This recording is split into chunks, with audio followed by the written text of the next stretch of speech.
प्रणाम आचार्य जी, मेरा नाम शिवांश अरोरा है और sir recently I came to know about 4 burner theory. हर इंसान का जीवन 4 स्तंभों के ऊपर खड़ा रहता है, फैमिली, फ्रेंड्स, हेल्थ और वर्क। और जितने भी सक्सेसफुल लोग हैं उन सभी में से हर किसी ने एक न एक स्तंभों को अपने जीवन से निकाला है। जैसे कई लोगों ने अपनी फैमिली को हटाया है, कई लोगों ने दोस्त नहीं बनाए, कई लोगों ने अपनी हेल्थ पे ध्यान नहीं दिया। जैसे आचार्य जी आप हैं, आपने भी शादी नहीं की, तो आप अभी आज आप जाके इतने सक्सेसफुल है कि आपको सुनने के लिए सैकड़ों लोग बैठे हैं। तो मेरा प्रश्न ये है कि क्या मैं भी ऐसे ही किसी एक स्तंभ को अपनी जीवन से निकालूं? मतलब कि अगर मैं शादी ना करूं तो जीवन कहाँ से ये थ्योरी आई है, किसकी है? ये मैं गूगल में मैं एक आर्टिकल पढ़ रहा था, उसमें लिखा हुआ था। देखा जाए जितने भी बड़े लोग हैं उनकी भी वाइफ नहीं है, उन्होंने भी शादी नहीं की है। देखा जाए तो तुम कुछ भी पढ़ लेते हो। मैं पूछूं तुमने प्लेटो को पढ़ा, तुम कहोगे नहीं पढ़ा। मैं कहूं मार्कस ऑरेलियस को पढ़ा, तुम कहोगे नहीं पढ़ा। मैं आगे बढ़ूं, मैं कहूं स्पिनोजा को पढ़ा, तुम कहोगे नहीं पढ़ा। वोल्टायर को पढ़ा, नहीं पढ़ा। सार्त्र को पढ़ा, नहीं पढ़ा। हाइडेगर को पढ़ा, नहीं पढ़ा। भारत में आऊं, उपनिषदों को पढ़ा, नहीं पढ़ा। गीता को पढ़ा, नहीं पढ़ा। सांख्य सूत्र पढ़े, नहीं पढ़े। क्या पढ़ा? 4 खंभों की थ्योरी। कहां से ले आए ये? क्यों ले आए? क्यों पढ़ रहे हो? जीवन बहुत छोटा सा है, अभी बीत जाएगा, समय सीमित है। ये क्या पढ़ पढ़ के जिंदगी बिता रहे हो? इंस्टा ज्यादा देखते हो? रील्स तुम्हारे शिक्षक हो गए? और बात यह नहीं है कि यह थ्योरी प्रसिद्ध नहीं है, मैं इसलिए इससे इनकार कर रहा हूं। तुम्हारी थ्योरी सुन ली मैंने, मूर्खता की थ्योरी है, इसलिए इससे इनकार कर रहा हूं। और इस थ्योरी के हिसाब से तुम किसी को भी बड़ा आदमी बोल दोगे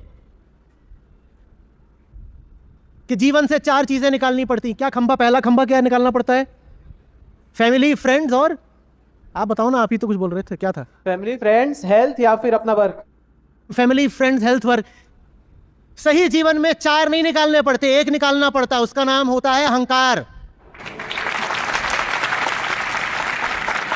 और वो 1 निकाल दिया तो जीवन सार्थक हो जाता है। उस 1 को नहीं निकाला तो तुम 4 को नहीं, 400 को निकाल दो, कोई फर्क नहीं पड़ता।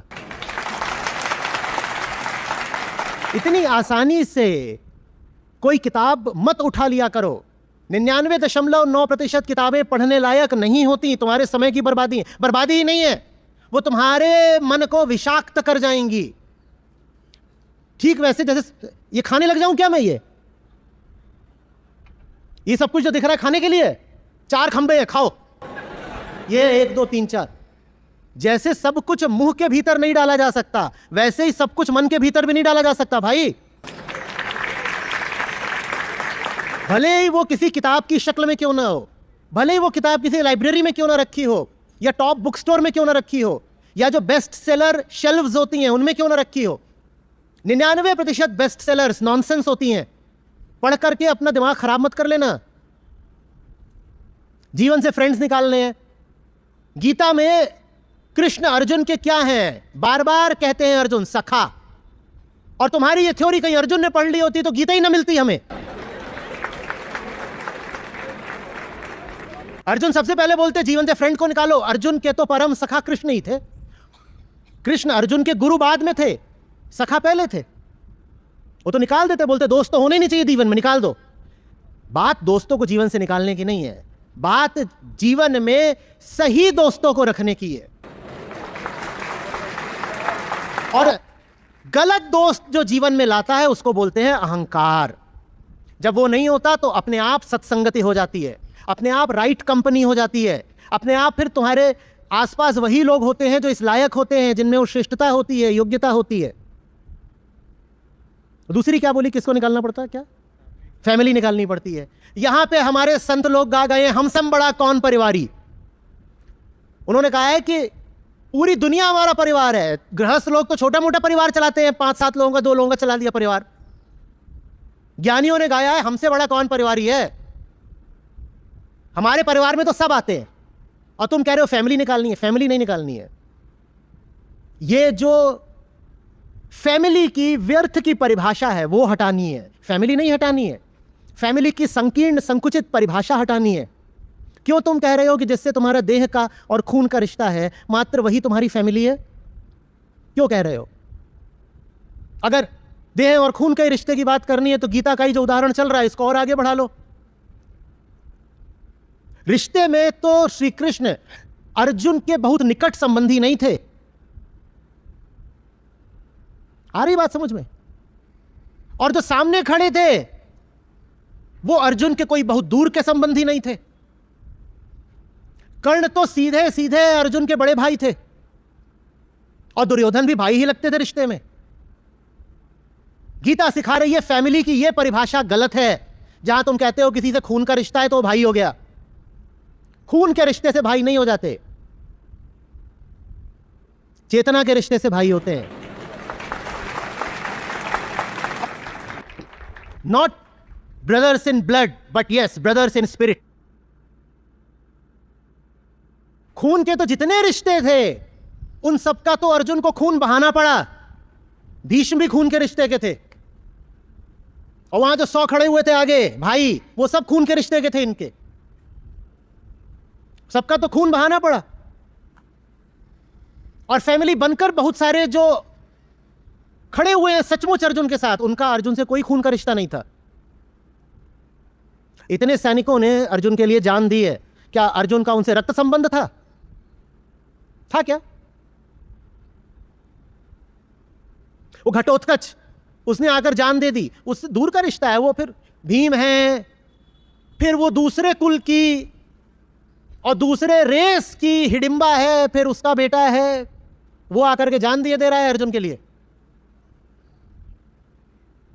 फैमिली नहीं हटानी है, फैमिली का फ्लॉड कॉन्सेप्ट हटाना है। जहां आदमी कहता है कि ये कितनी भी अच्छी हो, ये पड़ोस की है ना,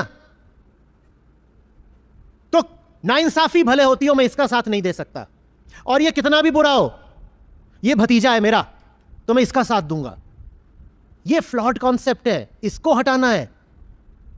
न्याय देखो, ज्ञान देखो, विवेक देखो, प्रेम देखो, ये पहले आते हैं। ये खून का रिश्ता और इस तरह की फिल्मी बातें ये बहुत बाद में आती हैं। जिधर सच्चाई खड़े हो उधर खड़े होना, जिधर खून खड़ा हो उधर नहीं खड़े हुआ जाता। ये नहीं कि भाई है, अब भाई अगर नाइंसाफी भी कर रहा है तो भाई का साथ तो देंगे ना। मेरा बेटा है बलात्कारी भी है तो मैं तो उसका साथ दूंगी ना। ये इसको हटाना है। और क्या बोली थी 2 बातें? फैमिली, फ्रेंड्स और क्या था? अरे जो भी था हटा दो, जो भी खंबा है गिरा दो। और इन खंभों पे तुम किसी को भी खड़ा करके महापुरुष बना दोगे, वो खंभों पे ही खड़ा हुआ है, कभी भी गिर जाएगा। कोई भी ऐसे अपनी फ्रेंड्स छोड़ देगा, तुम कहोगे महापुरुष है। ये भी तो हो सकता है कि वो इतना गिरा हुआ आदमी था कि फ्रेंड्स ने लतिया दिया। बात आ रही है समझ में? फैमिली को छोड़ने से ऐसा कुछ नहीं मिल जाता। मैं जहां हूं इसलिए नहीं हूं कि आपने शादी नहीं करी, कर भी लेता तो भी क्या हो जाता। कोई मेरा संदेश ये है कि मैं तुम्हारे सामने आया हूं कुंवारेपन का आदर्श बनकर। भाई मैं तुम्हारे सामने कुंवारापन सिखाने नहीं आया हूं। जिंदगी में और बहुत बड़ी बड़ी ऊंची चीजें हैं, मैं उनकी बात करने आया हूं। शादी ना करना कब से बहुत बड़ा आदर्श हो गया। मूर्ख आदमी शादी कर ले तो भी मूर्ख ही रहेगा, ना करे तो भी मूर्ख ही रहेगा। शादी ना करने से तुम कोई महान नहीं हो जाते, और ना दोस्तों को छोड़ देने से। और 2 खंबे तो बताओ, खंबे कौन से छूट गए? हेल्थ, ये तो अद्भुत खंबा बताया कि हेल्थ छोड़ दो तो तुम महान हो जाओगे। हेल्थ छोड़ने से महान कैसे हो जाओगे? कैसे? अब सोचो अर्जुन टिटहरी की तरह वहां ऐसे ऐसे, और कृष्ण कह रहे हैं गांडीव उठा युद्धस्व, वो कह रहे उठा ही नहीं रहा। साथ ही हाथ बढ़ाना, 5 मिलकर के अर्जुन का धनुष उठा रहे हैं। और तुम्हारी जो भी थ्योरी है वो आके बोल रही है इन्होंने हेल्थ छोड़ी है इसीलिए महान है। अब ये स्थित प्रज्ञ हो गए खुद ही, और जितनी देर में उनको स्थित प्रज्ञ बोला उतनी देर में वैसे झूम के गिर भी गए। हेल्थ छोड़ना कहां से महानता की निशानी हो गई भाई? ना हेल्थ बनाने से तुम महान हो जाते कि तुम जिम जा रहे हो तो महान हो जाओगे, ना हेल्थ गिराने से तुम महान हो जाते। महानता क्या होती है ये जानने के लिए समझो पहले कि नीचता क्या होती है। हमारे भीतर कुछ बैठा है जो गिरे रहने में ही स्वार्थ मानता है, जिसकी वृत्ति यह है कि वो हर घटिया दिशा की ओर आकर्षित होता है। उसी को पहचानना है। उसी ने मैं का नाम पकड़ रखा है, इसीलिए उसको अहंकार बोलते हैं। वो अहम बनकर बैठा है, मैं, आई सेल्फ। वो मैं ही है। उसी को गौर से देखना और कहना है यार अगर तू मैं है तो मुझे मैं जैसा होना ही नहीं। इससे नीचता हटती है, उसके हटने के बाद जो बचता है उसको तुम चाहो तो महानता बोल लो, इतनी सी बात है। ये खंबे वगैरह गिरा दो।